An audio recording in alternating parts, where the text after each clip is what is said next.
Okay, so we're going to start with, we'll start with just a basic lunge, and then we're going to do plyometric lunges. So I think let's just begin with our 2 square angle static lunge.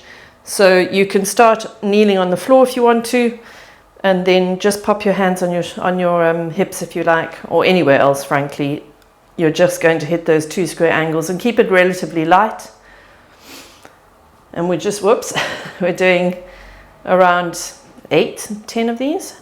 Nothing too heavy. You just want to warm the legs up.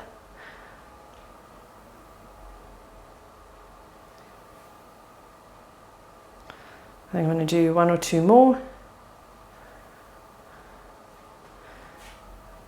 Okay, and then you can switch. I'll change so you can see my angles with the open hip line. Just again, make sure that you're hitting those 2 square angles as you come down. Whoops. And always just remember to be hip distance apart on this. It gives you much better base, so you're more secure when you're hip distance apart. I find often people put their back leg too far behind, almost in line with their front leg.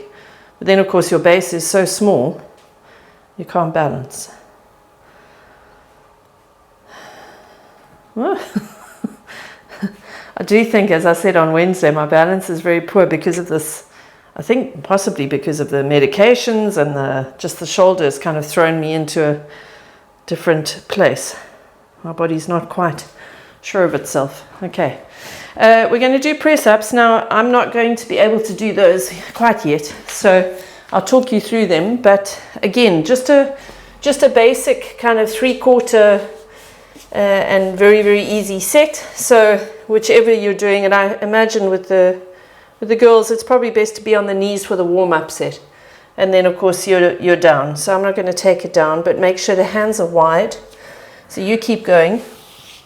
And remember, your standard mat, now some of you aren't working on a mat, but your standard mat would mean that you need to be just outside of that in terms of width, because you want to bring as much chest in as possible. Also, you want to try and give yourself space in the back to allow yourself to fall through. So I find often people kind of jam themselves in their shoulder blades. They pull their shoulder blades together and they're not wide enough to actually allow themselves to go all the way through. So that width is quite important. Okay, I'm going to take Bonnie's time on that. Oh, great. Okay, so I'll assume you've all finished, and then we'll have you up again. So into this time the plyometric lunge. So remember, it's just going to be a switch. I don't throw my book, I get my books thrown all over the place, but you're going to just do your switch. Okay, and then just count make sure you do an even number, well, the same number on each side. I better lose my mic.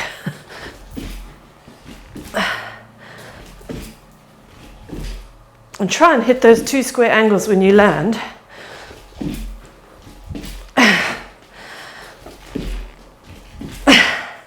I'm going to do 2 more after this. Oh, those 10 for me. You feel it all here and into your glutes. Woo. Okay, back to your press ups. Take a bit of a breather and then down into your position. Make sure those hands are really, really wide. What else can I tell you that you don't already know about the press up? Always, so go for it when you're ready. Think about sliding the shoulder blades down the back as well. So I think with exercises that involve the chest, you want to keep the back as broad as possible so that you don't block yourself in the shoulder blades. So think about the elbows going out to the sides. So really point them outwards. That's very different to that one where we come past the waist. So think about them moving out to the sides, open up the chest, slide the shoulder blades down the back, and keep it as broad as possible. Okay. It's almost like the prone cobra position, where you keep it broad when you slide the shoulder blades down. You want to do the same thing in the press up, but the elbows go directly out to the sides. Okay, I imagine that you are probably done on those. And then we're going to come up into the plyometric lunge again. We're doing three lots of the plyometric. Okay. just so you're prepared. All right, when you're ready. So set your weight back, because your tendency will be to land with the front knee forward. Now, you want your chest in front of your hips, but you want your chest in front of your hips, but you want your weight on the back leg. Okay? Specifically, because, of course, that's harder. Woo! I think I've got one more each way. So you know what I mean. Basically, what you don't want is to be landing here and just switching like that. You want to be switching like that in your 2 square angles. But at the same time, you need your shoulders forward, okay? Otherwise, all that's happening is you're leaning into the lower back. All right, come down. When you're ready, take a breather. That is very, very cardiovascular. Okay, so once again, the arms are wide. Okay, I'm just going to show you on the setup. You're going to go as soon as you're ready. Make sure those elbows go out, straight out to the sides. That'll give you all the room that you need between the shoulder blades. Think about sliding the shoulder blades down your back.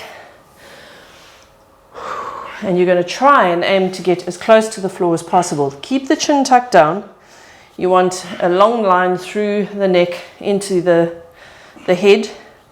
And if you are, look, you can do combinations, as I've said to you many times before. You might want to do 3 really big, full press-ups, get down as deep as you can, and then switch onto the knees, because then it just gives you the opportunity to push a few more repetitions out, which just overloads the muscle that much more. So, all within the context of strength. So, you don't want to be doing hundreds and thousands, but certainly to challenge yourself to the point where you are just about dying at 8 to 10. All right, last time, plyometrics. So breathe, come up, find your position. It's your last one. And we go. Get your weight back. Keep your hips in front of the pelvis.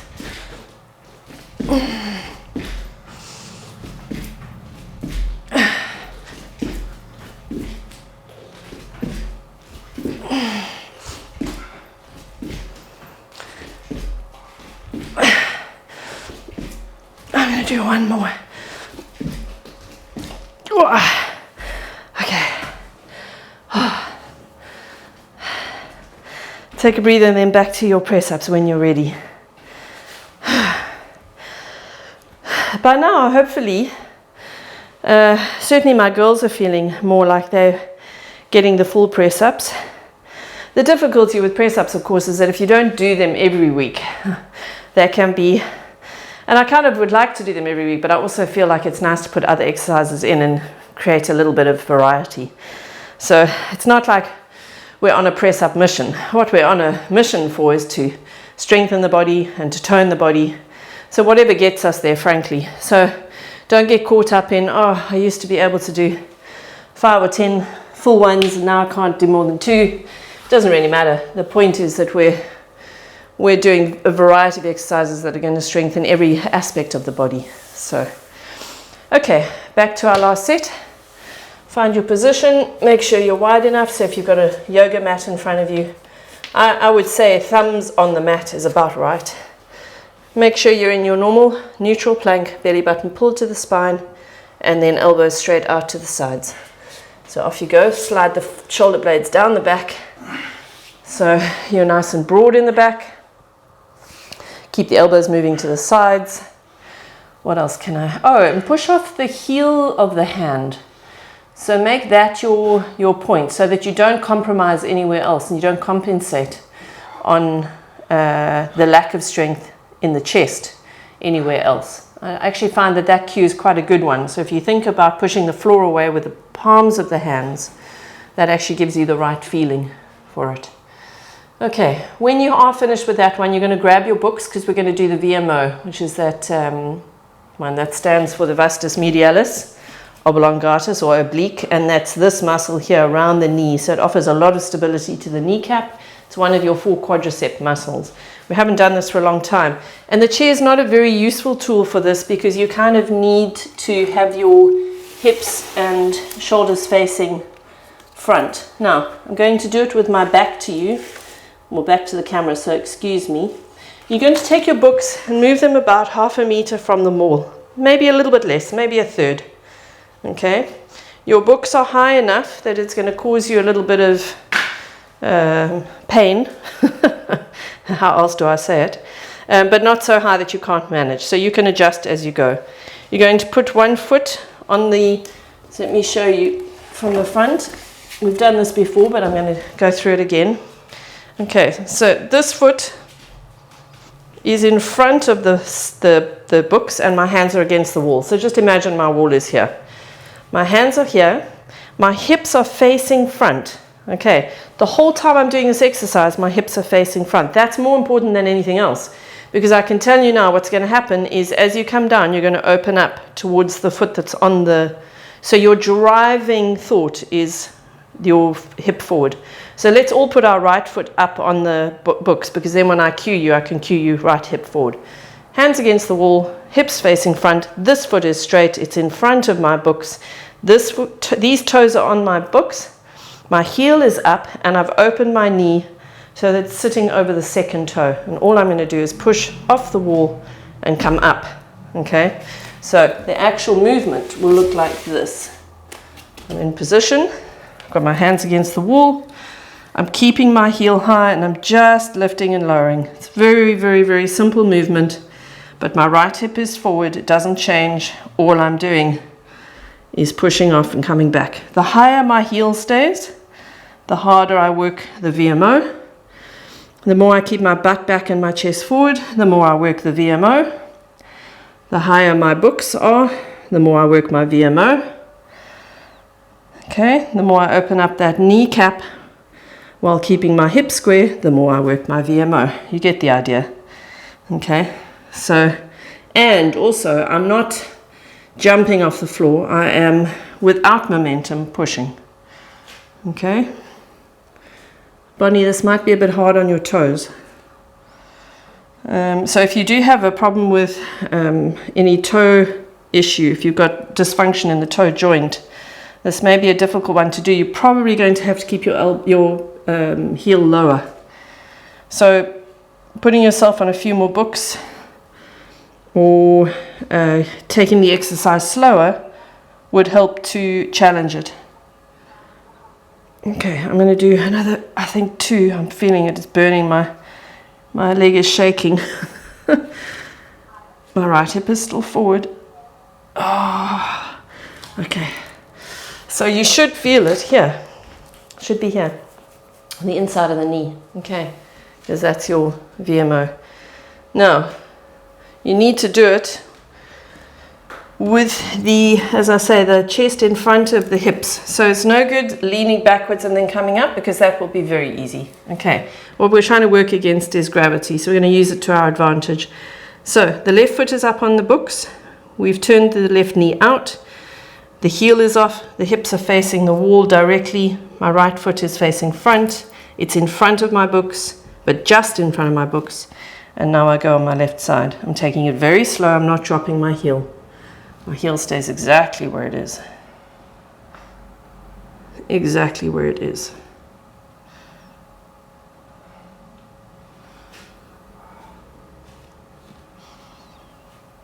Okay, you could be thinking about keeping your belly button pulled gently to your spine too.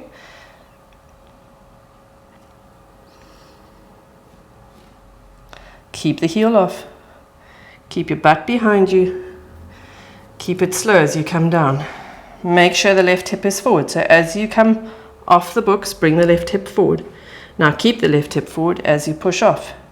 And when you push off without momentum. So you're not bouncing off. You're very slowly controlling the movement.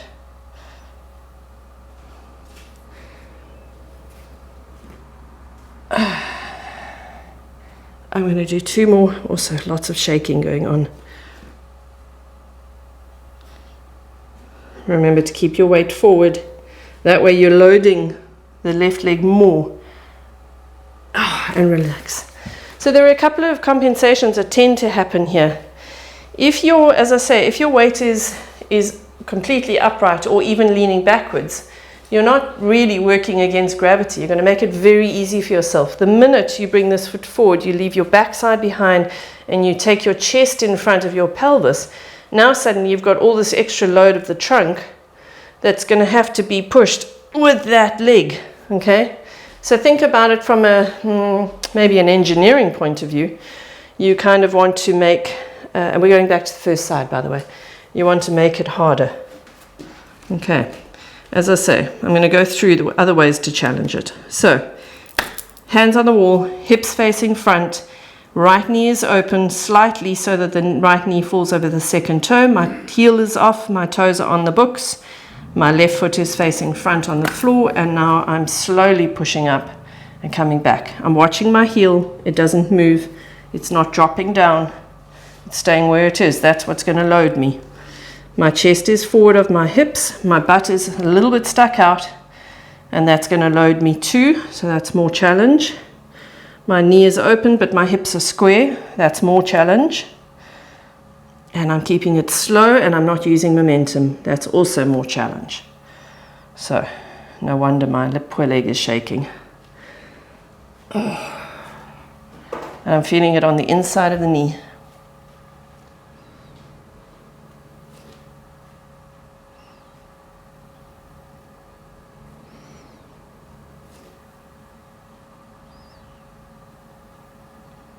Think about the belly button, pull gently to the spine. That just keeps you nice and secure in the pelvis. I'm going to do 2 more. I'm really feeling this. Been a long time since I did this. Keep that right hip forward. Remember, it's the hip that's important. All those other ways are just challenges to the position. But those hips staying forward is really, really important. All right, other side. Hand straight, hip straight, right foot straight in front of the books, left foot turned out, the left knee is over the second toe, my hips are still facing front, my heel is off. I'm going slowly, keeping my chest forward, my hips are back.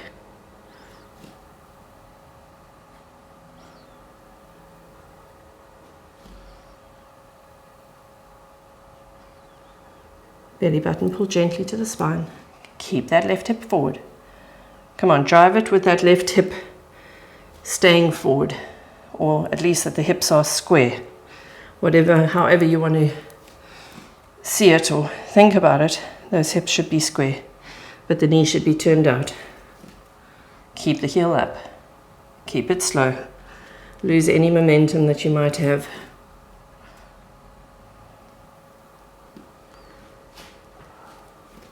Also your hip, the one thing I didn't say, but I'm kind of assuming that you will always work with the legs at hip distance apart, because that's neutral and that's functional. So I'm assuming you are hip distance apart here and not trying to close the gap. So unless I say otherwise, you're typically going to work with the legs hip distance apart. I'm going to go, or your feet should I say. I'm going to go 2 more.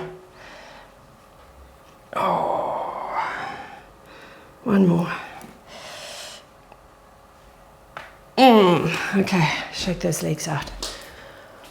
All right, time-wise, we might come back and do a 3rd set of those if we have time, but they're not my priority. My priority is going to be your sit to stand. So, in fact, we better do an upper body first. That's a bit mean to go straight into a squat. All right, so let's have you, we're going to do the shoulder tap, or the plank hold, whatever you want to call it. So, and again, I'm not going to be able to do, I'm not sure, I don't think I'm going to be able to do one hand off. So find your plank position. In fact, find your shoulder tap position. So that for some of you is going to be knees open, hands on top of each other. That's your easiest position. Not to say that it's easy, it's just your easiest position. From there, you can open up the hands. That's a little bit more challenging. Then of course you can go onto the feet, but bring the hands together, and then you can open up the hands. Okay, so that's 4 different positions. You're going to get into your plank. You're going to push away from the floor so that the shoulder blades are set against the rib cage. And then you're going to try and tap. If you can't tap, you're just going to lift the heel of the hand of one hand, assuming you don't sink into the shoulder blades. If you need to, all you're going to do is join me on a hold. Okay? So all I'm going to do is pull my belly button up, squeeze my butt.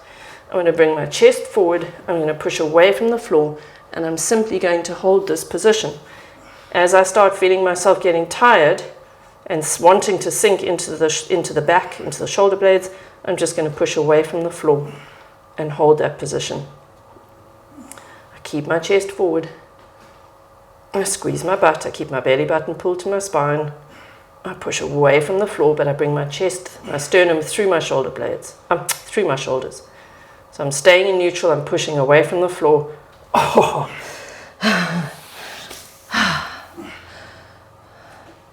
Very nice, Bonnie. Gosh.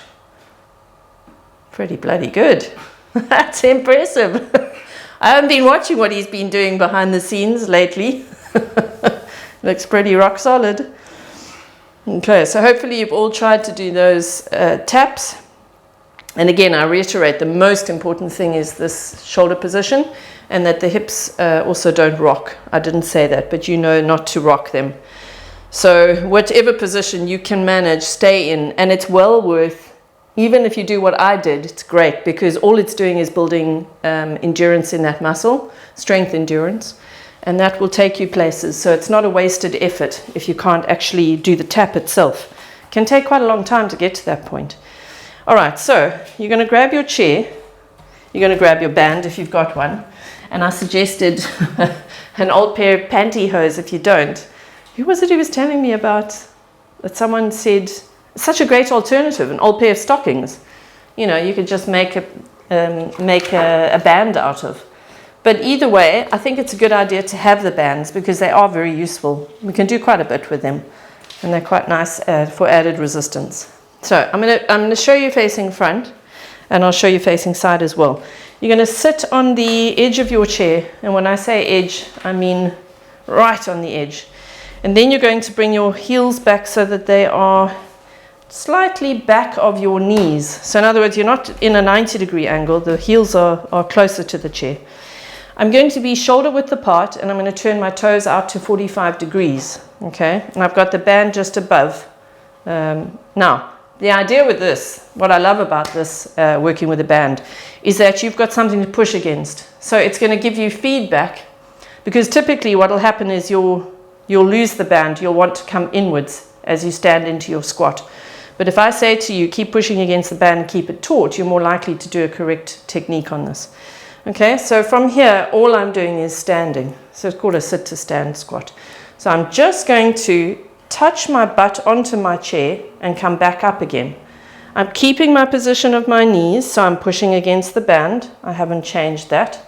My toes are down. I'm going to show you from the side. My toes are down. Okay. So I am working a good squat position. So in my stand. And then I'm just tapping the chair to come back up. So I'm maximally engaged in my glutes because I'm pushing against the band. Okay, that's the idea. It's forcing me to use the glutes. So the minute they switch on, my legs track better and I'll feel my glutes better. Now, the thing that a lot of you are going to have to work on is that you don't drop the chest. And remember, we use this, when I talk about doing a squat, it's sitting down to have a cup of tea. So if I was going to just sit on a chair, I would just do that. Okay? I wouldn't be thinking about it because I know the chair's there. I'd just sit and I'd come up again. So in your mind's eye, just thinking about sitting on the chair might work quite well. Okay? This is a great exercise to do. See, the band will add a lot of resistance that we can't get from loading ourselves. So we don't have the option of putting an Olympic bar loaded with weights on our shoulders, but we do have a band. So we can force those glutes to work quite hard. I'm going to do 2 more.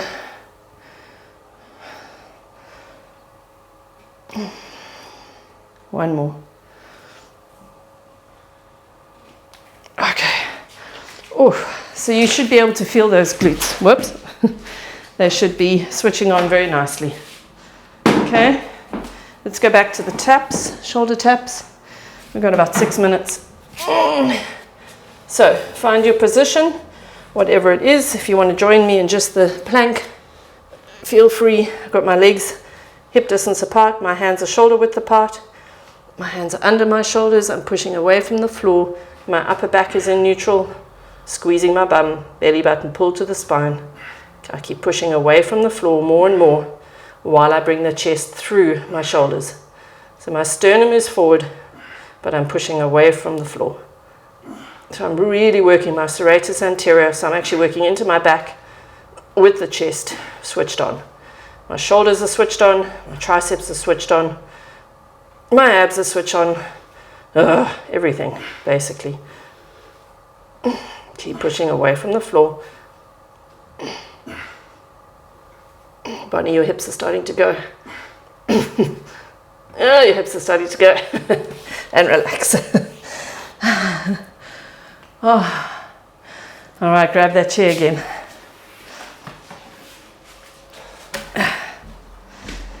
Pop the band on. So yeah, I sent a message to all. I think most of you have got bands, actually. So let me, I know Linda's got them, and I know, who else do I know has got them? Hella's got them. Let me know if the rest of you do. Because if you've all got them now, then we can just go straight into using them, and I should have asked that earlier.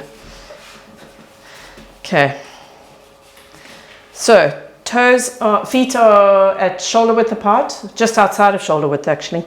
Then take the toes out slightly, so turn them out slightly. The heels are back behind the knees.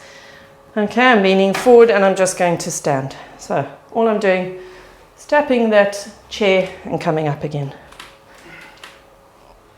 Pushing against the band, so I'm forcing my glutes to work. Look for wiggle in the knees. Try and eliminate the wiggle.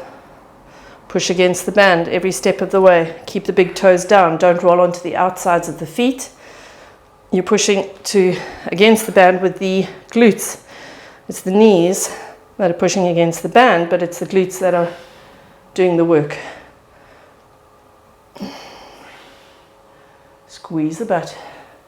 Oh, and let me say, this movement, look here, this thing that people do, oh, I catch so many people doing it where they come to the top of the movement and they squeeze their butts forward. That's a really, really bad idea. What you want to do is squeeze your butt. It's got nothing to do with tucking your tail under. You just need to squeeze your butt. That's imprinting the spine in a standing position. It's a really dreadful, dreadful habit. And more people, I look through Instagram and I think, oh God, and then they've got these massive weights in their hands, so they're loading their spines, and then they're rounding them, putting pressure through the lower back. It's just become such a fad. Okay, I'm going to do one more. Oh, my butt's burning. Okay, so band off onto the floor, one more of the presses. Let's see if we can do one more of each. And then you're done. And it's Friday over. All right, find your position, whatever it is. And you're pushing away from the floor. The hips are staying square. You're squeezing your butt. Belly button pulled to the spine. Sternum is forward. Keep pushing. Flatten those shoulder blades against the rib cage. Oh, you see, now I'm free to watch Bonnie. That side's dodgy. Can you feel it? I can shift the balance. Yeah. So bring your hands closer and your feet wider. And you'll find it's the same with me, all of you. You'll find one side is much easier or harder than the other. When I'm pushing off my right hand, my hips go. When I'm pushing off my left, I'm fine. Oh, keep pushing. And then come down. Okay, one last set of the squats. One last set. And then finito. Okay, grab that band. we won't have time with the VMO, but I can always guarantee that if we did the VMO now, I think the books would go flying. If your legs are feeling anything like mine, I'm not sure we would cope on one leg at height. So let's bring the feet apart just outside of shoulder width.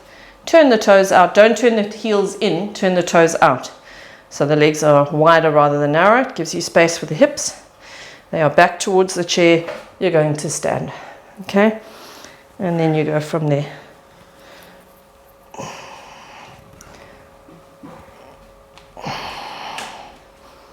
You want to feel the chair so that you know it's there. And remember, you're just coming down for a cup of tea. That's all. So I'm just going to sit. My back doesn't drop. It wouldn't drop if I had a cup of tea in my hand and I knew I was sitting on a chair. I would just fold into the chair. So all we're doing is a slightly more controlled movement. I'm squeezing against that band, keeping my big toes down on the floor. My belly buttons pull gently to my spine. I'm trying to eliminate any lateral wiggle I can feel in the legs. It'll be shown in the knees. I'm using a medium band here, but actually I could have used a heavy. So you can just test and see what band you like for this kind of exercise. Each exercise will be different. So remember, your bands are graded, and they're graded according to thickness, and that thickness is graded according to, well, it's your resistance basically. Thicker a band, the more resistance it offers. So you decide. I'm going to do one more. Okay. Drop that. And then let's just have you hanging. Just relax here. Keep the knees soft. Drop the chin. Relax the back of the neck. You can pop your hands into your elbows if you like. I can't do that position yet.